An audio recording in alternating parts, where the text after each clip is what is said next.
Welcome to my Perfect Life Now podcast. I'm your host, Jennifer Daniel.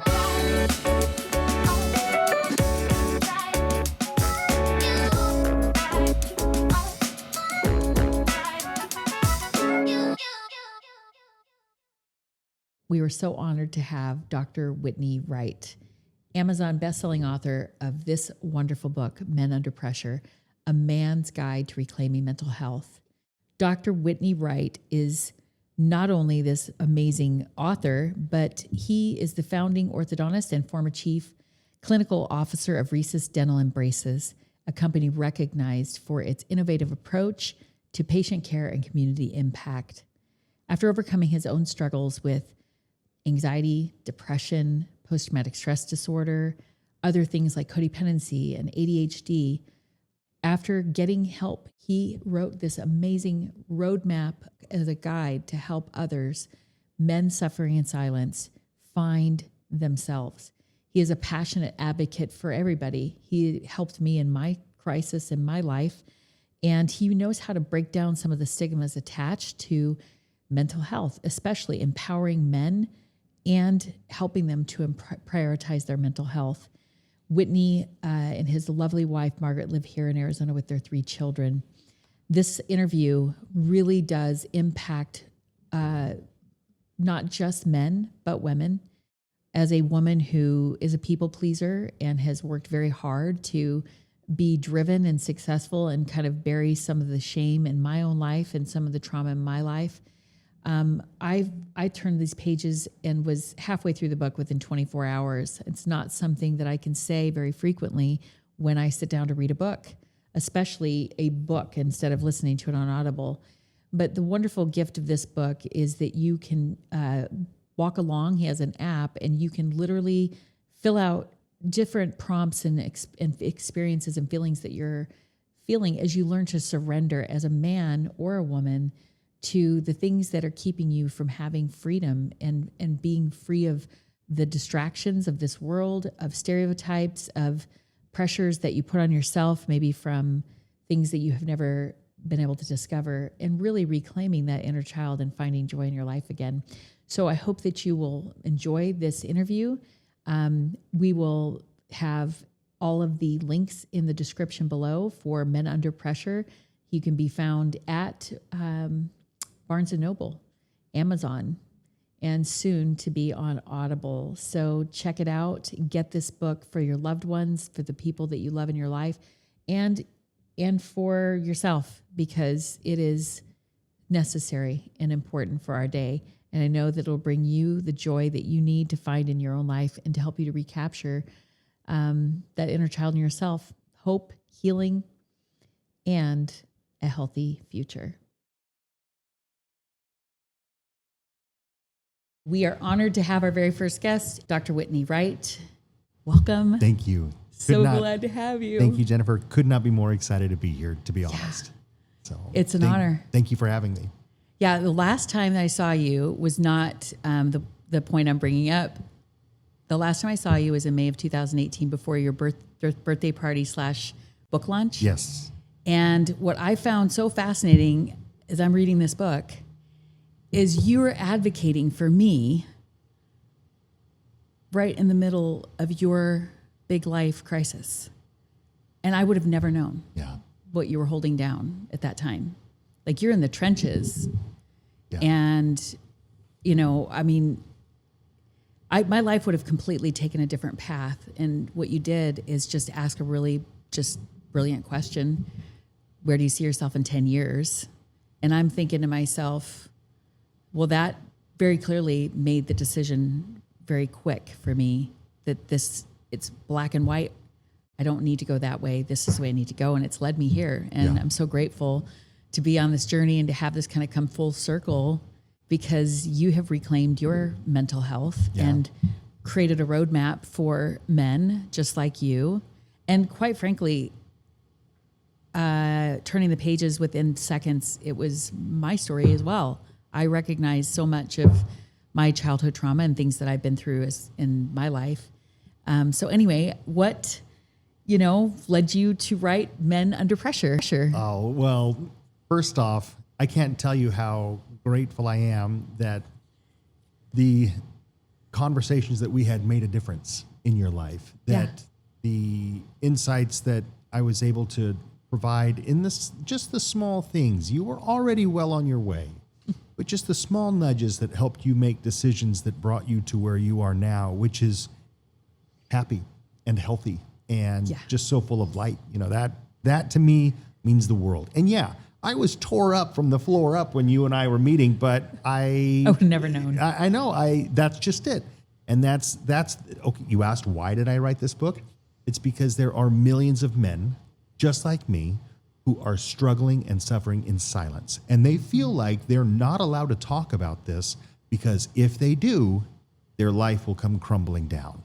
So when I started to open up about my story and be vulnerable and be honest, it turns out there were dozens and dozens of men who came to me asking for help. Whitney, what can I do? And I started a podcast, which I ended up having to take down because of a false accusation lawsuit that came my way that was using that. Anyway, I won that. That's neither here nor there. But the podcast had to come down. But from that, I learned that I was able to speak openly about what I had been through. And as men discovered that they were able to talk to me about this, more and more started showing up. And I would have lunch meetings or I would sit down with them and I would just kind of go over the same thing over and over again. Yeah. And I thought to myself, it would be so much better if I just had it all written down so that when someone comes to me, I'd say, look, here it is. Here is my mental health guide to help you reclaim your life. And that's where this book came from. It's awesome. And it really is, because what's masterful about it is you are super precise at covering pretty much every mental health issue that could come up. You cover anxiety, you cover depression, post-traumatic stress disorder, you talk about codependency, addiction, you talk about burnout, adrenal failure, and it's so organized. And I think that, I mean, unfortunately, the sad part about that is that you had to endure the things that you endured, which led you to have to talk about each of those issues that you've had to overcome. And to that point, you know, since the pandemic, I hate that, even that word. Yeah. It's like a dirty word, you know, but unfortunately, since then, there has been more loneliness. 100%. And you could be at your office. You could be sitting on the couch next to your wife and your kids. You could be talking to a close friend and feel loneliness. Yes, feel alone, isolated. Yeah, and Dr. Taniguchi, he is kind of a Sherpa, but he's a former BYU. I think his degree was in law, but he takes people on excursions to Alaska and takes them up to the summit, the highest peaks. You can see literally the Pacific to the Atlantic Ocean. And he talks about this loneliness that people are feeling. And so it's like climbing a mountain and you have a Sherpa, but you can't hear him and he can't hear you. You're just kind of navigating this burden on your own. And he likened it to if you had your son and he was a toddler and he's your Sherpa guide and he's got to take you across this crevasse. It's a massive cavernous ice pit that if you dropped a car in it, you couldn't hear it hit the sides or the bottom. Wow. And he talks about taking your son across this crevasse over a ladder that three ladders that he's laced together. And he gets your son to the other side, but now he's readjusting the ladder to protect you. And you see that your little guy is getting close to the edge, but nothing you're saying, waving, yelling can be heard over the powdered snow and all this. And what's the value of your son? Is it worth risking running over that ladder? Without question. Yeah. So the point that everybody is going through is everybody wants to feel valued and wants to be heard. And there's a little bit of shame going on there. And so men, as you addressed, tend to not feel comfortable talking about shame. But you matter. The men in our lives matter. And you matter to your wife. You matter to your children, to the people that you have around you and surround you. So you talk about right out of the gate, shame, you're vulnerable. And the antithesis of shame is to be vulnerable. So if you can talk about that those personal turning points that kind of allowed you to be free of shame and to be vulnerable. So without going too much into what hopefully our listeners will read in the book, I had some terrible experiences that happened to me when I was young that shaped my psyche and that really warped me. Yeah. And I developed toxic shame, which means I didn't feel like I had any worth, that I was actually worthless. Yeah. And the only way that I was able to feel worth was through accolades or achievements or the next goal that I was able to get to. That is where I felt worth my whole life. And so here I am, basically hating myself and only going to the next level to feel worth and some sort of happiness, really. Yeah. And it wasn't until that behavior turned into workaholism that then turned into burnout, that then turned into an absolute shutdown, adrenal on my failure, part. Everything. I mean, depression, anxiety, PTSD, coupled with my ADHD, the toxic shame, the codependency, everything I talk about in my book, it all came to a crumbling point where I started having these panic attacks while I was treating my patients as an orthodontist. Wow. Terrifying. It was terrifying because I'd be working on a patient and all of a sudden I would break into a full body sweat and I'd be hyperventilating.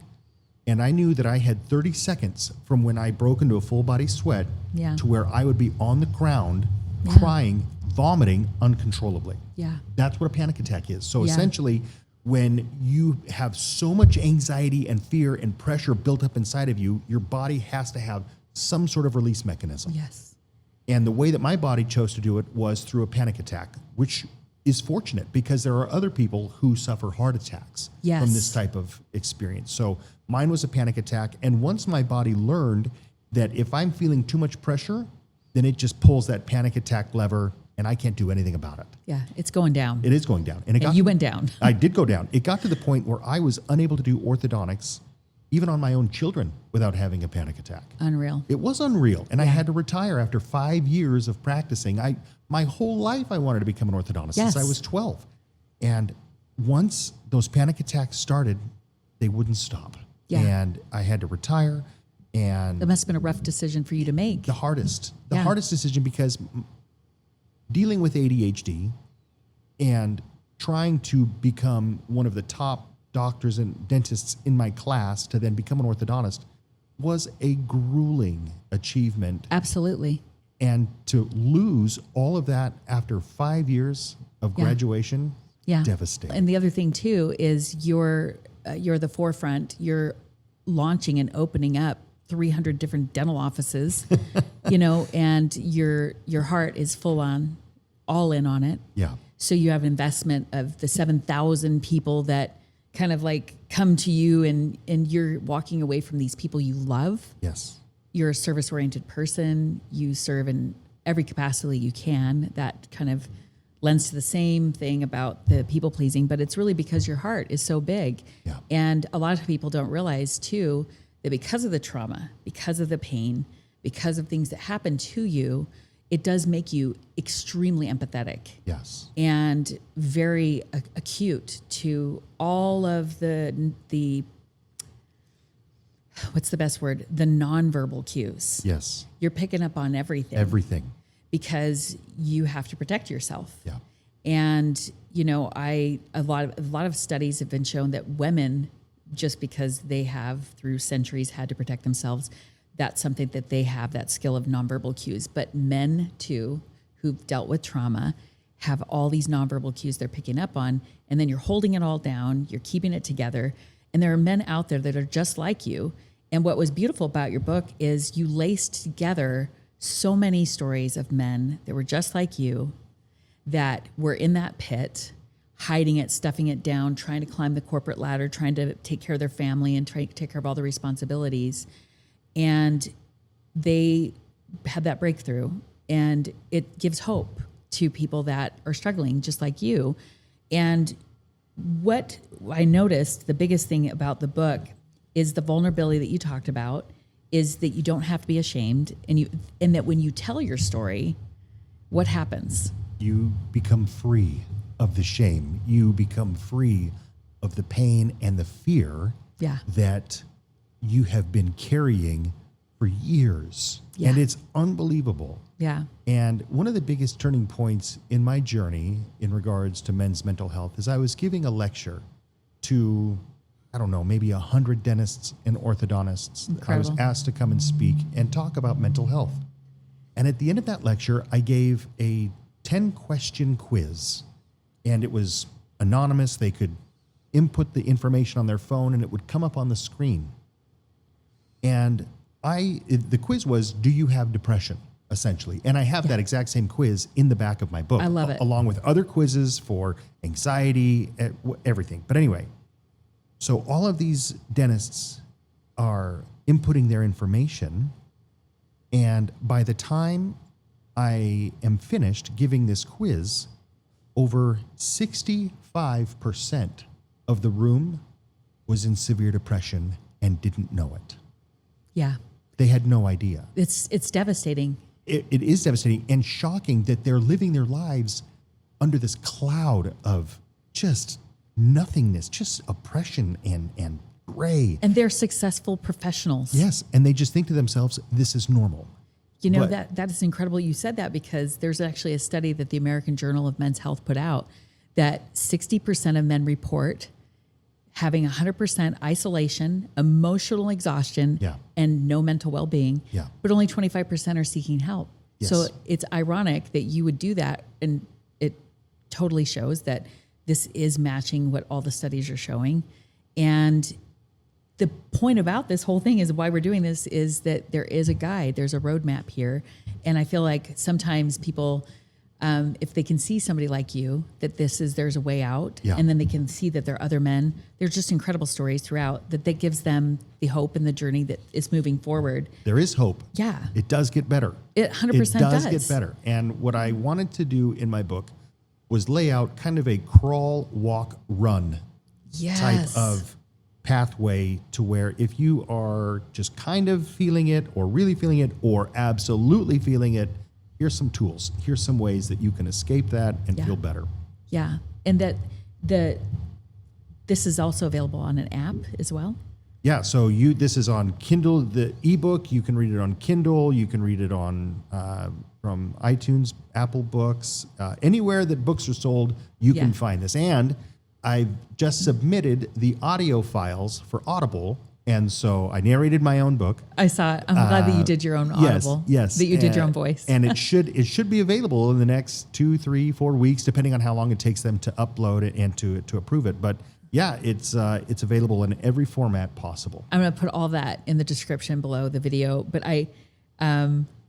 it's funny because I don't know if I told you this or not, but I don't read books. I am an Audible chick. Oh, yeah. Oh, me too. I'm doing many things. I'm that people pleasing, do-gooder, burnout girl. And so I'm listening to books while I'm busy doing. And so I read like half of it in 24 hours. Wow. Just shows you how great this book is, because everybody that I know is like, I've got this book for you, Jennifer. I'm like, yeah, if it's not on Audible, I'm not going to read it. And it hadn't made it to Audible yet. So I'm super excited that it's in your voice. And that's going to be awesome. Thank you. So stigmas about mental health with men. Yes. Since we're children, men are told, hide your emotions. Don't cry. Man up. Rub some dirt on it. Like we as men, we are taught not to show emotion. And that's terrible, because every human being has emotions. You're thirsty right now. We should take a drink. You got it. That's just that little simple thing, right? Yeah, exactly. Like I'm not even allowed to just take a drink, take a break. I'm thirsty right now. But every human has emotions, and men in particular are told to hide them. Yeah. To not show them. And that is unfortunate. It is. Because as we bury and hide those emotions, we then slowly start to resent people, ourselves. Especially the people closest to That's us. exactly right. And so we've really, my wife and I, we've really striven to teach our children it's okay to feel your emotions. It's okay to be angry. Yeah. Angry is healthy. Sad, mad, glad, Yeah, right? you are allowed to be angry. That's just fine. The goal is that when you're angry, that you control your actions. Yeah. Your the behavior. emotion is allowed to be there. It's the actions of your emotions that you want to control. And so men have been told for decades, bury it, don't say anything. You have to struggle silently. And that's not working anymore. It isn't. And we're coming down with all sorts of mental health issues. And this breaks my heart to say, but the majority of suicides are from middle-aged men. It is. And it's because they feel trapped and alone and that they have no escape from the pressure that they're under. And that is not true. There is an escape from the pressure. Yeah.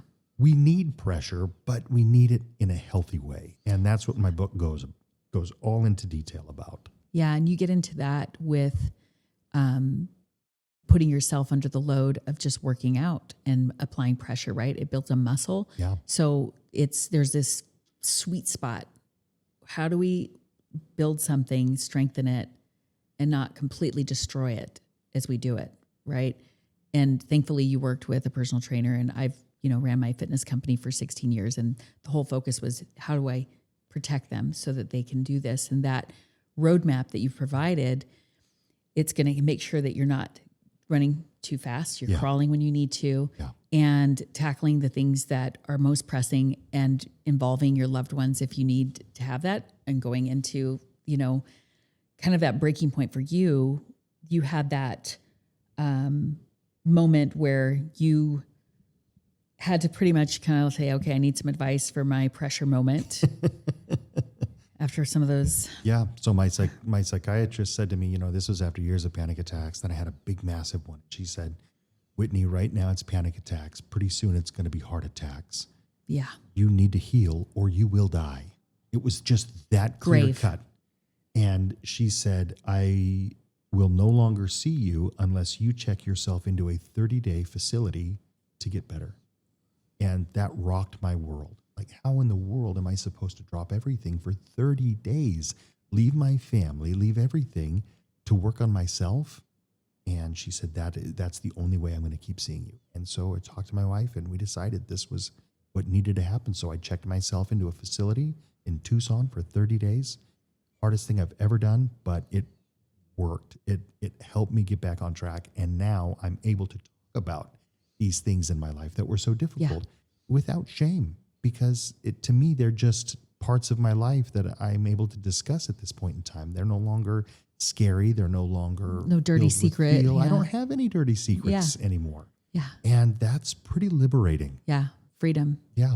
When you address that, when you walk in and you see your image walking in the facility, I had a breaking point in my life where I had to go into a facility myself, and I walked in, I'm like, I don't belong here. Like, I had so much ego. Oh man. And I had a guy that, my person that was in my corner advocating for me. He wasn't a therapist, but he was like, we take Jesus walks out in the desert. And he's fired me, he's like, you cannot come back until you take care of yourself. And I love that there are people in our lives that advocate for us.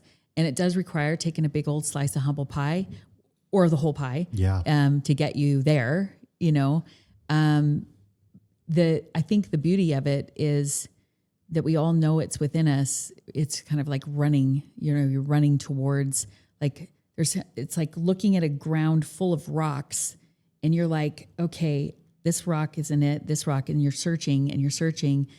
And really there's just a foundational principles of just being vulnerable and getting the help. So I wanted to ask you about some of the things that are the tools that men can use. Yeah. I mean, your guide of your book is it summarizes it all, but would be the most helpful, obviously, to our viewers. Sure.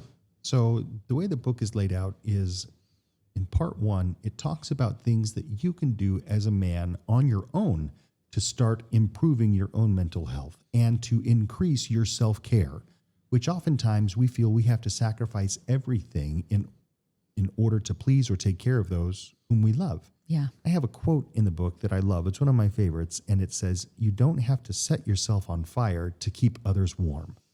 And oftentimes we will. And so there's exercise, there's journaling. And I mean, right now, I'm sure there's guys who are listening to this rolling their eyes and saying, no way I'm going to do any of this stuff. And I get it. Did you used to feel that way? Absolutely. Yeah. I felt that way until I was crying on the floor, vomiting in my orthodontic office every day. And so it got to the point where I had to stop and say, there must be a way. There must be more. Yeah. And this is how you do it. And so the first part is how to do things on your own. And then the next part is maybe you do need some extra help, seeing a doctor or a psychiatrist or a therapist. Yeah.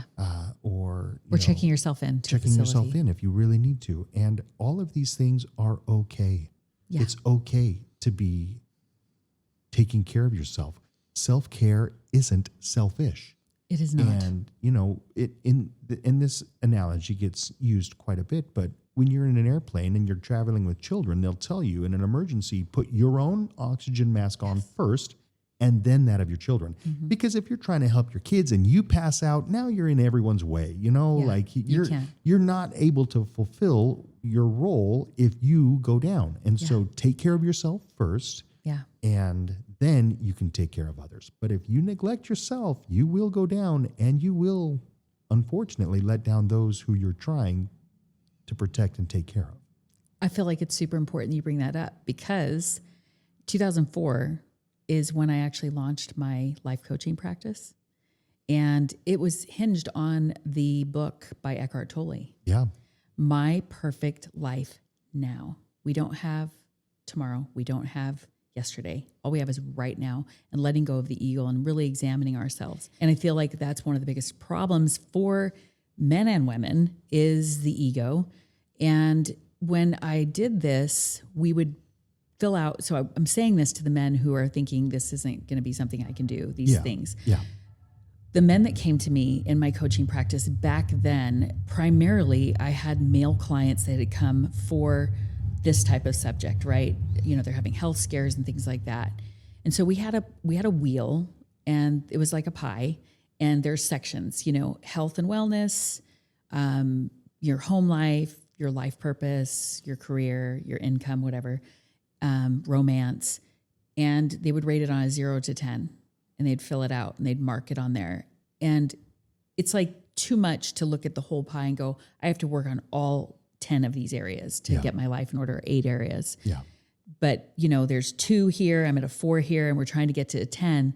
And what was ironic is that if we did focus 100% for like a month or 21 days, whatever that form of habit, if they focused on that for 21 days, their health, that it affected every single piece of the pie immediately. Absolutely. Big, huge jumps. And we don't realize that we have our own pharmaceutical drugstore within our own head that turns on and activates when we move it. That's and right. when there's so much research and studies about just the activation of the muscle and what it secretes and all the things that people are trying to fill in from, the dopamine hit from this activity or that activity, which brings shame and isolation. Or maybe even addiction. By really leaning into your coping mechanisms, they can trap you into an addiction, and then you feel even worse about yourself. And grief does too. Yeah. There's actually signs from some research. Dr. Her name escapes me, Mary Frances O'Connor. She's out of the University of Arizona. She's a doctor of psychology and psychiatry, and she works on grief and loss. And so for example, we always think of grief and loss as, I've lost, somebody that I love or my pet, but we lose our jobs. We lose special relationships with people that come in and out of our lives. But there's a loss of innocence. Yeah. Your parents, your middle child of 7. 9. I'm 9? I'm the 6th of 9 kids. You're the 6th of 9? Yeah. Somehow that's the reason I thought it was 7. So your parents are putting into their toolbox. They're like, okay, we're sending Whitney off into the world, and as parents, you as well as me, we're like, wait, my parents didn't get that piece of equipment. We need to put that in the toolbox, and we send our kids out into the world, and we don't realize that they're going to be met with some tyrants. Yeah. They might get betrayed by adults, yeah, by their peers, And you do a beautiful job of wrapping up your book with protecting the inner child, valuing the inner child. Yes. Because a lot of people don't talk about the loss of innocence when we have trauma happen to us. That's right.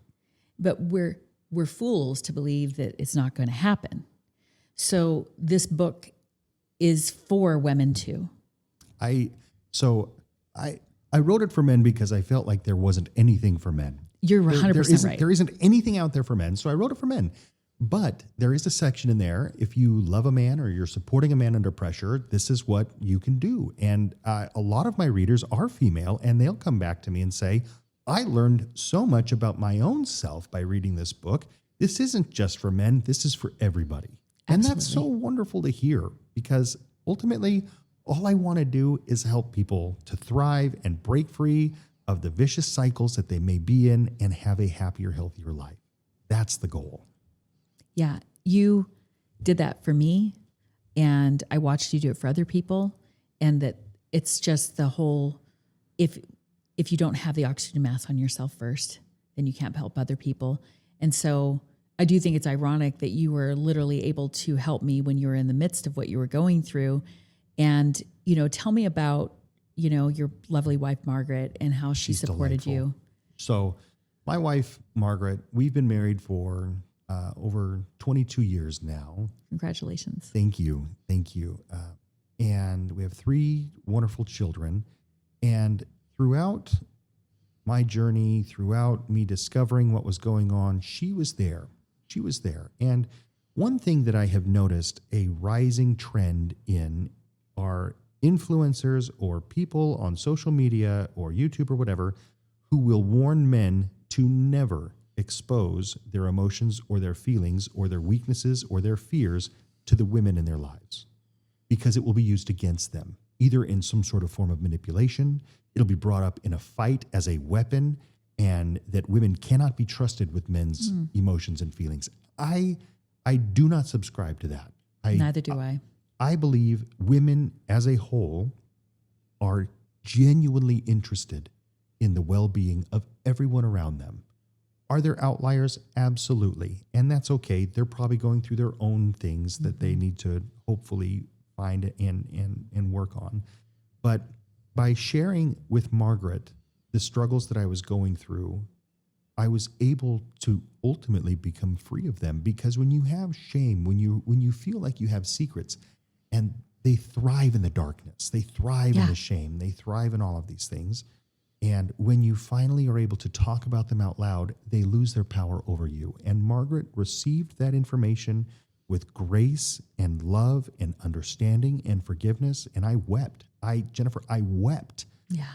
As she said to me, Whitney, thank you for sharing this. I love you regardless. Yes. And that was such a freeing moment for me that I don't believe, without that, I don't believe that I would have truly been able to achieve the healing that I did without the support of my beautiful, wonderful wife. Yeah. And you've integrated her into your life story, and this is what you wanted. Yeah. And then there's this thing that you've been holding this card back here, and there are lots of that testosterone kind of podcaster out there that is like, women, they can't be that way. Yeah.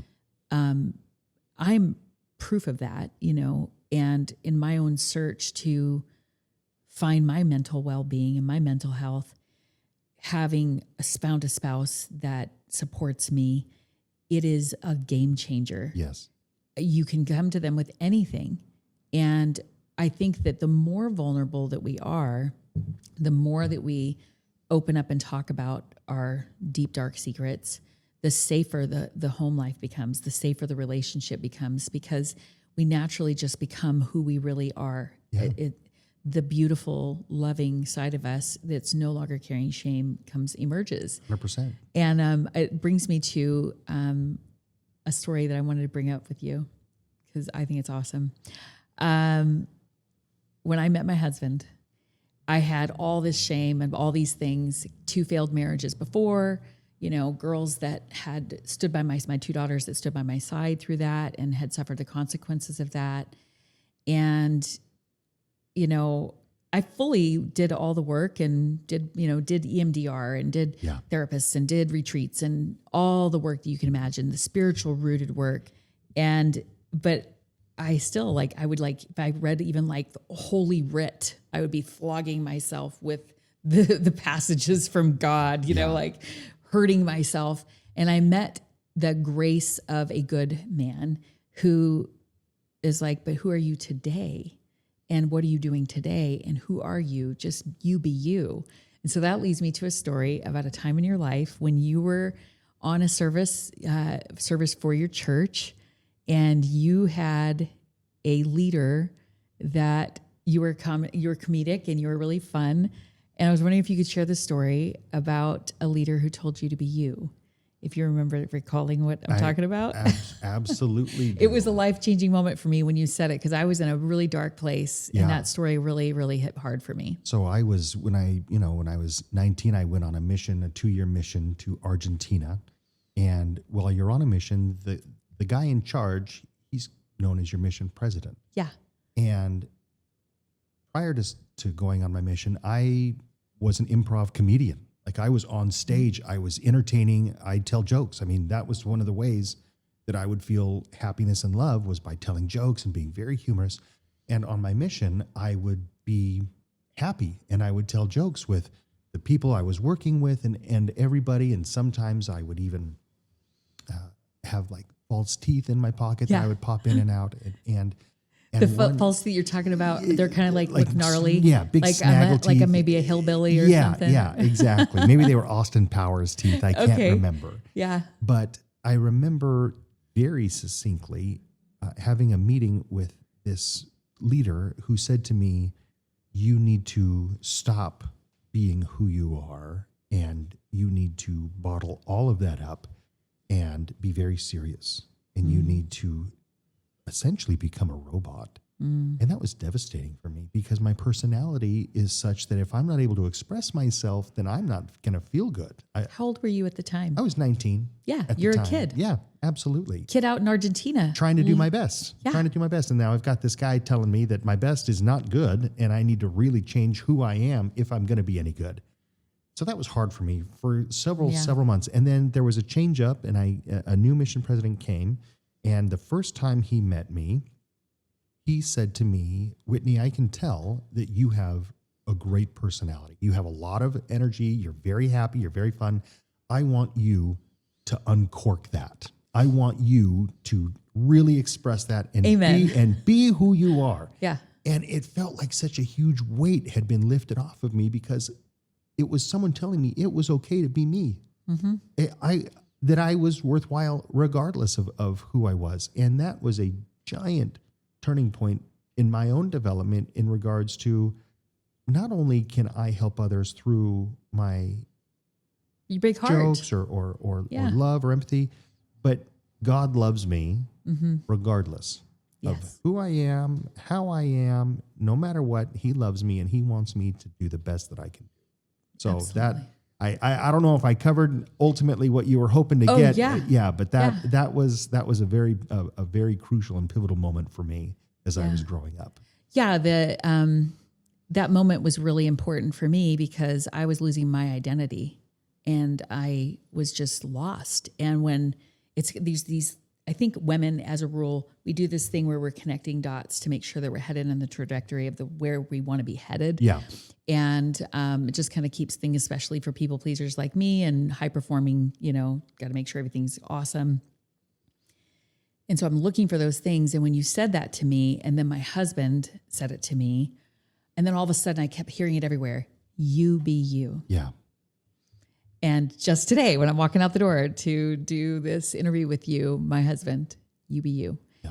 And I think that this woman that I was talking about, where she talks about grief and loss, and I wanted to get back to that, this doctor out of University of Arizona, we all deal with grief and we have loss. And when we have things happen to us, and then we find ourselves and we do this work that we need to do, and we get into the meat of it, and we tell our loved ones, what we're dealing with. There's a part where you wrap up your book with protecting the inner child. Yeah. And this part to me is so crucial. If people truly understand that by going after your inner child, you're going to be you. You're going to be you, the one that had all this stuff heaped upon you. Yeah. So I'd love to hear what you have to say about that journey. Yeah. When I was in Sierra Tucson for those 30 days, they were talking to me about needing to heal my inner child. And I looked at them like they were crazy. Like, you idiots, there is no such thing as an inner child. This is just nonsense, frou-frou. And then we started going down that path. And I will never forget how important it was for me to locate that inner child and help him out, because they are finding that if you suffer from anxiety or depression or any of these mental issues, a good portion of them are because your inner child no longer feels safe. And so, and I've had people say to me, how do I feel my inner child? And I said, have you ever been to Disneyland? Have you ever been on Space Mountain? Have you ever been on a roller coaster and you're just shouting with joy and happiness? That's your inner child. Yes. And they're still in there. And oftentimes they're covered and buried in all of this trauma and issues. But if they're scared because of past experiences, you can help them, and in turn will help you feel better and more safe in your own life. And so my therapist helped me work through my inner child issues. There was an experience that I share in the book where I had to write a letter to my inner child about all the terrible things that were going to happen to him from age 8 to the present. Yes. And that was excruciating for me as I was writing to little Whitney, little 8-year-old Yes. Whitney. And I'm getting emotional just talking about it right now, but as I was scribbling page after page and just crying of all the things that had happened to this sweet little boy, I knew that he needed help, that he needed help. And so And you rescued him. Yeah, when I brought those papers, the letter to that group, my therapist, he had me, he set up 2 chairs facing each other. I sat in one and the other one was empty, and I was supposed to envision little Whitney sitting there. And then I had to read the letter out loud to this 8-year-old boy in this room full of, it was women. Mm-hmm. And I was going to share things that I'd never shared before. And I was so embarrassed and humiliated, but I started doing it. And by the time I was done, and I talk about it, of course, in the book, the emotions that left my body that were poisoning me were unbelievable. The rage, the absolute rage of what happened to me when I was 11 years old came rushing out of me like a torrent. I couldn't stop it. Yeah. It was oncoming and increasing, and it was unbelievable. And by the time I was done, I could tell that my inner child was safe, and I was able to burn that letter and never worry about that again. And to this day, and it's been, that was 2019. Here we are in 2015. To this day, I'm still good. Like it's unbelievable what can happen if you will surrender your hesitations, surrender your fears, surrender your doubts, and just get help. And as you do so, happiness and hope and healing await. It's just that simple. It's so beautiful. It really is true.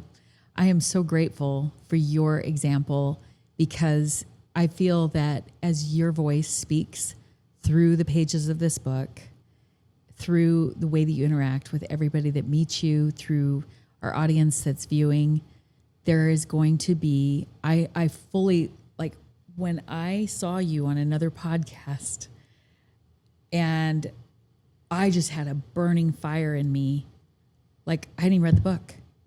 I just saw the title. I knew who you were. And I was like, I need to interview him. People need help. Yeah. I've been working on my degree in marriage and family studies, and now over to family and human services. And the dire need for vulnerability in men Yes. to surrender, to go and rescue the inner child is so paramount. I think the world stage playing out right now, we see chaos. Excuse me. We see chaos in this world, but yet all the people down here on the group, ground boots. Boots on the ground. Boots on the ground. Yeah. That's the word I'm looking for. I always mess up a good cliche. But you have every little house, like if you have this perspective of looking down on the neighborhood you live in, in every single house, there are people in pain and suffering. Oh, yes. And if they start to understand that this is an example of what you do, this is what you do, and there's no shame in it, there's joy in it. It's going to be tear-filled. It's going to be painful. There's going to be rage. It's going to bring up some stuff. But like you said, all of the poison has been released. Yes. I think there was a quote once when I decided I'm not going to drink anymore. I was bottling up some of my emotions with that, my trauma, and using a depressant to help with my depression works out really great. Yeah. But I decided, okay, my dad gave up everything and didn't go back. And if I'm going to do this, I'm not going to drink anymore. I'm not going to wake up tomorrow and go, oh, is today the day that I drink again? You don't have to face that anymore of, do I protect my inner child again once you've done this? Correct. That's the whole point of it. Yes. Is every day you're not faced with the same hurdles. You literally are free to be you, to go out and slay and have your sense of humor, bring the joy out in others and advocate for others. Yes. And what a gift it is. I mean, I'm so humbled by it because I knew when I did this interview for you that there would be an audience that needed to hear this and that would value what you have here. And I really do want to speak to the females in the audience. I needed this book. Even though I've done incredible amounts of work, I was one of those people that actually did have a heart attack. I full blown just keeping running my fitness company because I wanted to maintain. We're the Arizona's longest running co-ed fitness boot camp. I can't have an interruption to take care of my health. That's right. And I didn't even know I had the heart attack. Like that's how much I was built. Like, oh, Yeah. I didn't even know. Like I found out when I wasn't feeling well, and they did the EKG, and they found that I'd had a heart attack. I was ticked off. Yeah. I was like, "What are you talking about? I run a fitness boot camp. I'm cardiovascularly strong. These things don't happen to people like me." Yeah. And I had to make a very hard decision and close it and take care of my health, take care of myself. And it's the best thing that I ever did, surrendering to that inner child. And I even have a thing where I do with my clients where we give a name to the bully in our life. And I was raised in the 70s. So Nellie from Little House on the Prairie. Yes. Nellie, shut it. Okay. Yeah. I don't have any room or space for you today. But what does your perfect life look like right now? My perfect life. Well, I brought something to share today that I've never shared before. I've written it down.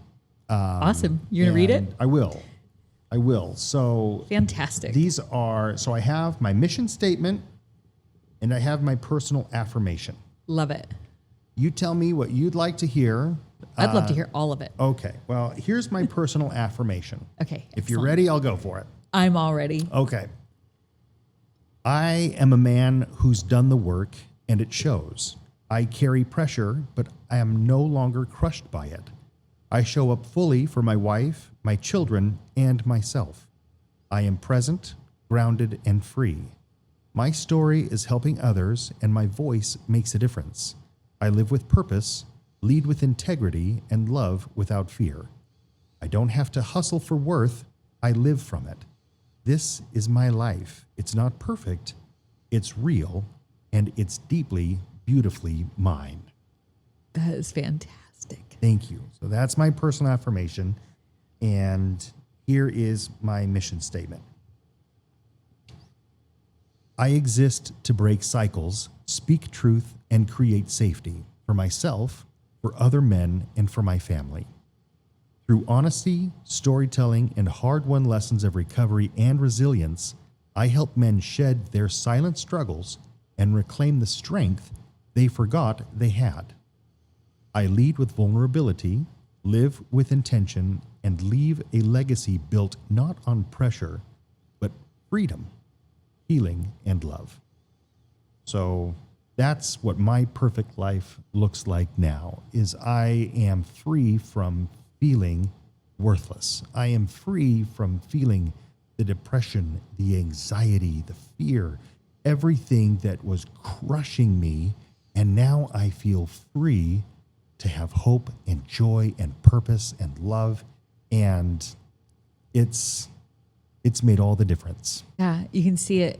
I mean, I do think it's odd that I didn't notice that you were in a tough spot in 2018 when I was going through my thing, because you did hold it together well, but there is a sense of peace and a light in your eyes. I do think that as people who've reclaimed their life like you have done, and then you pay it forward, you're always doing that anyway. When children within us aren't being rescued, we do tend to go try to rescue other people. So I'm not surprised that you helped me at that time, because many times that's what happens when we ignore the child within. We go and find other people. We go find businesses that need to be ground roots up and make a blessing to the community. Yeah, I can't save myself. I can't save myself, but I'll save someone else. You'll save a ton of people. That's right. I mean, you're gonna like do it all. Yeah. And you do it beautifully, but you do it now with boundaries, and that's really important. One of your favorite self-care activities or mantras, that was probably it right there. One of my favorite self-care activities or mantras is, once again, it's not selfish. Well, self-care isn't selfish. Yeah. It's okay to just take some time for me. Yeah. If that means that I need to go out and work with my tools, if I need to be outside, if I need to get away for a little bit, if I need to eat something, you know, if I need to splurge on calories or on, going to a movie or whatever, if it's going to recharge my batteries, that's important to me, because I have run on empty for too long to know what that does. Yeah. And so self-care is not selfish is the mantra that I feel most deeply about. Doing things that you love, that That's bring right. you joy. I do the cooking in our home. I've always awesome. loved cooking. I love cooking. I love golf. I love spending time with our animals. We've got horses. You have like a wonderful little farm on your property. I'm what I consider a gentleman farmer, as I like to say. But gentleman farmer, that's awesome. I love to spend time with my kids, with my wife, and just know that everything's okay. Yeah, that's beautiful. That is self-care. Yeah. Because you're with the people that you love and That's that love exactly you. right. And that's what matters exactly most. One unexpected fact about you? One unexpected fact about me is that, oh man, there are several. But Good, we haven't unpacked all of it. One unexpected fact about me is that I have been to every Disney park in the world. Wow, that's a goal I want to accomplish in my lifetime. We just, so as a family, we set that goal, and we just maybe 5 months ago returned from the parks in Hong Kong and Shanghai. Awesome. And it was Wow. wonderful. So I guess that's an unexpected fact about me, is that I am a Disney guy.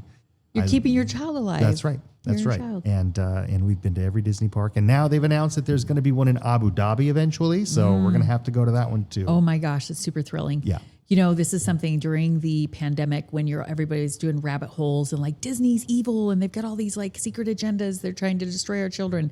And I was like, I choose to not look for the negativity. Yeah. Sorry. You're not taking away my Disney trips with my kids. Yeah. I'm going to look and shine the light on what they're doing that I love and stop looking at the negativity. Yeah. I don't have space for it. You're not taking away my Disney. That's right. I mean, if I have something that brings happiness and joy and memories, Oh my gosh. I'm going to lean into that. Yeah, not taking away my memories with my kids and now my grandbabies. that's right. You know, I totally am all in on it. So what's next for Whitney? What's next for Whitney is to just keep sharing my story. And I want to take it slow as a workaholic, as a former workaholic. The desire that's deep inside of me, that monster that lives within me says, Whitney, you have to go crazy with this. You've got to really, go after the marketing and all of that. But I know what lies down that path, and I'm not interested in that. So I just want every little aspect of the development of this book and my mental health experience to just be slow and steady and enjoy every step versus thinking that I'll only have the achievement down the road. That's where I'll feel fulfilled. Because it's these interactions. Yes. It's talking to my barber about issues. It's talking to just people about what's going on and making a difference one life at a time. Yeah, that was one of those stories that really stood out to me. You're going to this barber on the regular. Yeah. Because to keep your hair that length as a man, that means like what, every 4 to 6 weeks? Every 2 to 3 weeks. Every 2 to 3 weeks, you're sitting in this guy's chair. Yeah. And by you being vulnerable and opening up to him, what did you learn about him? I shared with him that I had written a book, that it was because there was some abuse that happened in my past. And he looked at me and he said, Whitney, my father verbally abused me when I was young. And then he steeled himself and he stood up straighter and he said with determination, no, he physically abused me. And then he showed me the scars where he was whipped with barbed wire by his father when he was young. He eventually escaped the house where his father was and was able to come to the U.S. and build a life away from that, and is trying to raise his own son with love, tenderness. But he said, I've never shared that with anyone.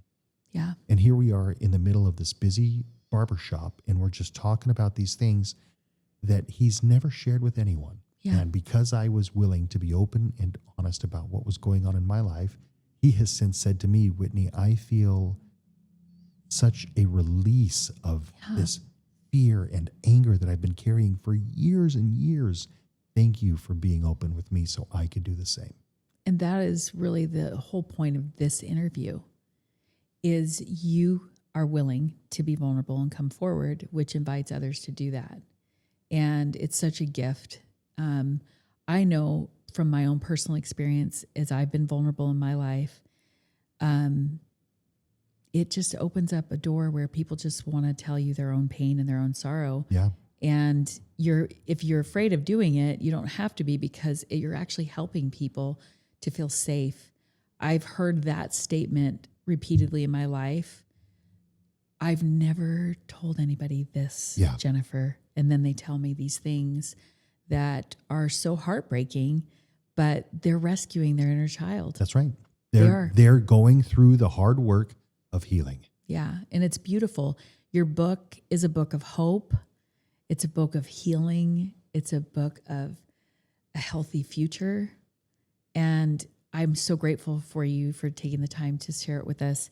We have, your book is now in Barnes & Noble, correct? Yes. And they can go to www.menunderpressure.com. Yes. Where you can download the app. And I did all that. I did set up my email account for it. Perfect. You can get the book and then do the wonderful back section questionnaire. It is fantastic. It really delves really deep into those things that maybe we don't want to talk about. We don't want to address. Yeah. But it's just you in the book having your little, that's right. You with your inner self, your inner child. And I also have a free downloadable workbook that really dives into each chapter and into yourself. If you're really, truly looking to make a change in your life, download the workbook, read the stuff, like just start. And what I keep hearing, and I'm so grateful for this feedback, is that the book is fun. Like there's jokes in there. And even though it's some heavy topics, I try to be, You're you in Yeah, there. yeah. This is Whitney being you. Yeah. And what we all love about you, you have the way of bringing joy to every conversation and to some of the darkest corners of our life and exposing it, putting it under the light and realizing that it doesn't have to be scary. That's right. It can be filled with humor. It can be filled with tears. It can be filled with triumph. And that is the whole point of all of this. I'm so grateful for you joining us today. Thank you for having me.